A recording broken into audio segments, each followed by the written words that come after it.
হ্যাঁ বলো কি বলবে? আপনি বলে ময়নারে বিয়ে করবেন? হ্যাঁ করিম, করলে কি করবে?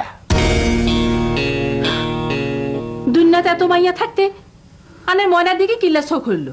চোখ কেন গেল তার কারণ আছে, কারণ ময়নার ভঙ্গি চঙ্গি তোমার হরির মতন, সেই ভঙ্গি চঙ্গি আমাকে বেট করছে।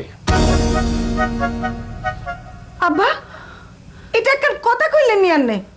নিজের নাতনিরে কেউ বিয়ে করে? আচ্ছা কইলি নিবা, কিন্তু আন্নের মতো বুড়া মানুষের লোকে যদি ময়নার বিয়ে হয়, হেতে জীবন যে নষ্ট হইব এটা আপনি বুঝেন না? এখান থেকে কি কস? ময়নার জীবন নষ্ট হইব কিনলেই আজ তো আর ব্যাগ সম্পত্তি ময়নার নামে লিখে দিতে চাই না। ময়না আমার সেবা যত্ন করবো, ইয়ার পর আই মরি গেলে তোরা চাই চিন্তি একখান ভালো ছেলে ঠিক করবি, তাতে ময়নারা সে বিবাহ করা, সেটা তো বিবাহ করবোই, সম্পত্তির লোভ না করি হাইত না। তোমরা আমার যত ডরি দেও, আয় কিন্তু ডরাই